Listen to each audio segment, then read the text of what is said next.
So in case you may not heard, Ford is in fact testing a brand new Mustang GTD to go back after the Nürburgring lap record that they lost to the Chevy ZR1. As you may recall, when Chevy posted their lap time, the Ford CEO said game on. But there's been new photos and videos posted showing the new Mustang GTD testing with what appears to be a Whipple supercharger to increase the horsepower of this car. So this got me thinking, how much horsepower does this car need to go back and beat the ZR1X Nürburgring lap time? So I decided to crunch some numbers, and the numbers may surprise you how much horsepower this car needs, but let's go ahead and get into the video and talk about it.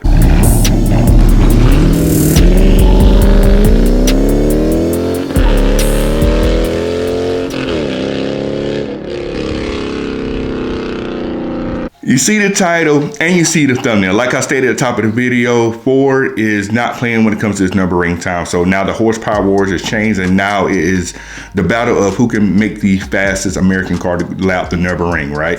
So right now, the Chevy ZR1 sits on top. They have a lap time that is 3 seconds faster than the Mustang GTD. Now, when you think about 3 seconds do not sound like a long time, but when it comes to racing and motorsports, 3 seconds is an eternity. That is a lot of time to make up on a track such as the Nürburgring. But Ford is determined to make up those 3 seconds and reclaim their top spot. So how they plan on making up these 3 seconds? Like I already mentioned, they plan on increasing the horsepower of the Mustang GTD. As you all know, the Mustang GTD is only pushing out 815 horsepower, which is a lot, but it's not enough to match the ZR1, which is pushing out 1250 horsepower. Now granted, to be fair, the ZR1X does have hybrid assistance, so it has the electric motors plus the internal combustion engine that is twin turbo as well, helping to get it to 1250. But nonetheless, I guess 1250 horsepower. So Mustang is trying to even the playing field and bring more horsepower to their Mustang. What can Mustang do to make up the ground there? So there's a couple of factors at play. And one of the biggest things that the Mustang GTD must overcome is that power to weight ratio. So starting off with the ZR1X. The ZR1X comes in at about 4,100 pounds.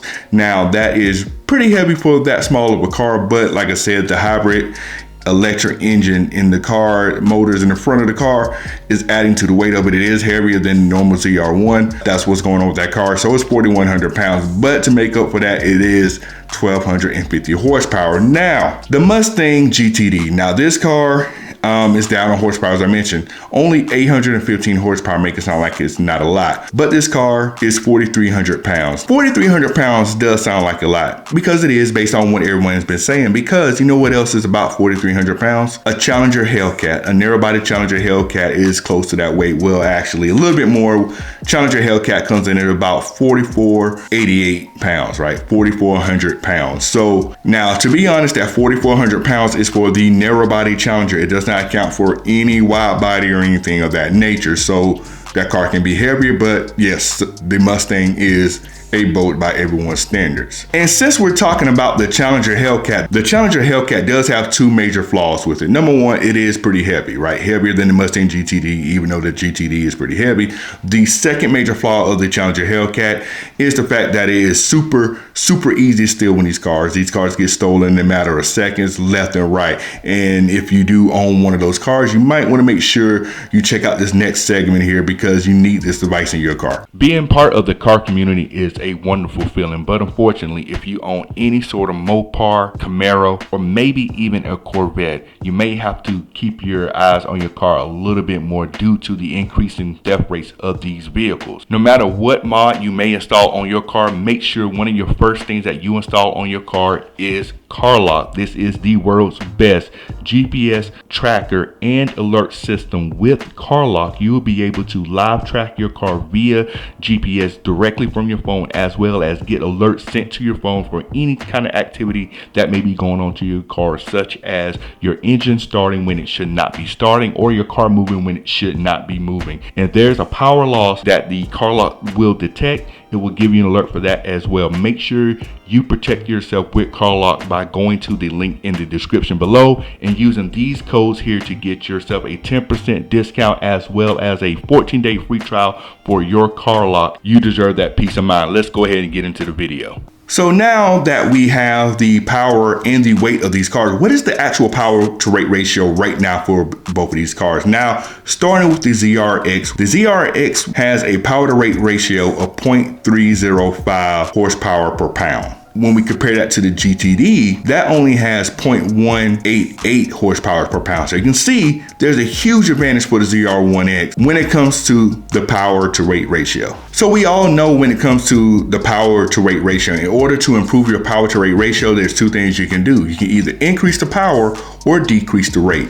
Now, one of the things that people like to do is weight reduction. So let's focus on the weight first. So if the Mustang GTD were to go on a diet and lose the weight and don't touch any of the engine components, leave the horsepower as is, how much does the Mustang GTD need to weigh to match the ZR1's power to weight ratio, which we mentioned, I'll put it on the screen here, the 0.305 horsepower per pound. In order for the Mustang GTD to get down to the ZR1's power to weight ratio, it must get down to 2,675 pounds. I'm talking 2,675 pounds to have the exact same power to weight ratio. 1,668 pounds that it must lose to get the same power to weight ratio. Now, is that possible for this car to do it? It could be possible, but let's be honest, this is a street legal car.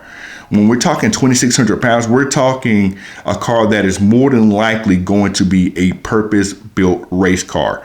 The Mustang GTD was not built to be a purpose-built race car. It was built to be a race car that was street legal, if that makes sense, right? So it has all the creature comforts and things of that nature. But for it to lose 1,600 pounds, it's going to be very extremely highly unlikely, and thus changes kind of the landscape of what this car is. And it kind of also isn't fair either, because the ZR1 made its lap time car with all the interior components in it and everything on there, right? So it kind of, it's not fair if Ford were to go that route. But as we know, the second part of the power to weight ratio is the power. We can always up the power to improve our power to weight ratio, since it looks like lowering the weight will not get us there in a reasonable manner. So in order for the Mustang GTD to have the exact same power to weight ratio as the ZR1X that we know is 0.305 horsepower per pound, the GTD must have 1,325 horsepower to have the exact same power to weight ratio as the ZR1X. So that is an increase of 510 horsepower from the factory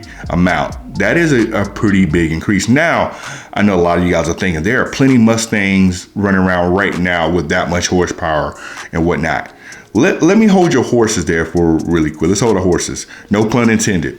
When we're talking this amount of horsepower, when it comes to a production car, it must be reliable horsepower. I'm not saying those cars aren't reliable, have that much horsepower, but it has to be reliable horsepower. If we're looking at the ZR1X, for example, well, that car is pushing out over 1,000 horsepower, but that is daily drivable 1,000 horsepower. That is, I can take a road trip in it, reliable horsepower. Now, when you just take the stock engine and add that much horsepower, a lot of things can change. There are a lot of other things that has to be done to make a street legal car have that much horsepower and also be reliable enough for the owner to drive it whenever and whenever they choose. So unless this engine that's currently in the GTD has a super high horsepower threshold and 1,300 is not touching it, just throwing on a Whipple supercharger would not be enough. I know the horsepower may be the simplest thing to solve, but let's say Ford does solve the horsepower thing and they actually go to 1,300 horsepower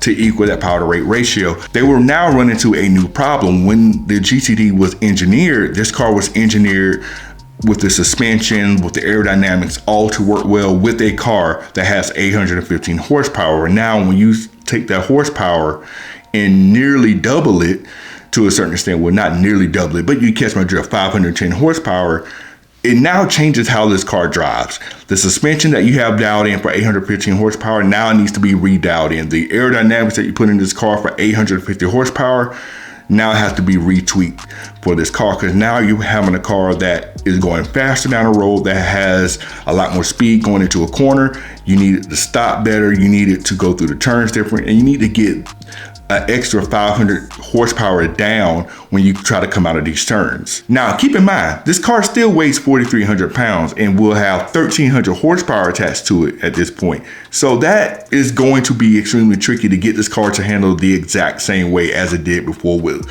much less horsepower. Now, I know Chevrolet got a professional driver to drive their car and Ford really didn't. I think this time they're gonna have to put a professional driver in that seat, but nonetheless, 1,300 horsepower with a 4,300 pound car is going to be a handful to drive, especially since this car doesn't have the all-wheel drive assist like the ZR1X does. So I'm excited to see what Ford does with this car, man. I've been watching this kind of battle go back and forth, and it's gonna be interesting how Ford pulls this off, if they can pull off something to make that car faster. I know you guys are saying 3 seconds is not a lot of time, but in motorsports, 3 seconds is a very, very, very long time, and that's a lot of ground to make up. So I'm interested to see if Ford can do it, and if they do, how they pull this off. And another question here that I have that I'm just thinking about is this. Well, we know Ford made this GTD as a limited production run.